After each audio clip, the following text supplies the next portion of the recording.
সকলোকে good morning জনালো আৰু মোৰ আকৌ এটা নতুন মিনি ব্লগলৈ স্বাগতম জনালো। আশা কৰিছো আপোনালোকে ভালে কুশলে আছে, আমিও ভালে কুশলে আছো। আজি ব্ৰেকফাষ্টত বনাবলৈ গৈ আছো মেগী। আজি সুমনৰ স্কুল নাই আৰু নহলে সুমনক ৰাতিপুৱাই মই ভাত দিওঁ, গৰম ভাত বনাই, কিন্তু আজি স্কুল নাই কাৰণে সি ক'লে সদায় সদায় ভাতনো কিমান খাব, সেইকাৰণে মেগী খাম বুলি ক'লে। আৰু সেইকাৰণে মই ভাবিলো দুইটাই মেগী বনাই খাওঁ আৰু লগত গৰম গৰম চাহ। আৰু ইয়াতে চাহটো বহাই দিলো।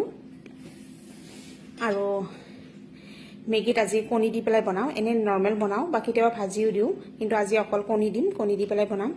আৰু আপোনালোকে কণী দি খাইছেনে নাই বাৰু? কণী দি খাই খুব ভাল লাগে আৰু সুমনে ভাল পাই কাৰণে বনাইছোঁ, যিহেতুকে ভাত নাখায় এতিয়া, সেইটো কাৰণে অকণ ভালকৈ বনাই দিওঁ ব্ৰেকফাষ্টটো। আৰু এয়া মেগী ৰেডি হৈ গ'ল, এতিয়া চাহৰ লগত গৰমে গৰমে খাম। আৰু ঠাণ্ডাৰ দিনত অকণমান ঠাণ্ডা ঠাণ্ডা ভাৱ থাকিলে মেগী খাই খুব ভাল লাগে, নহয় জানো?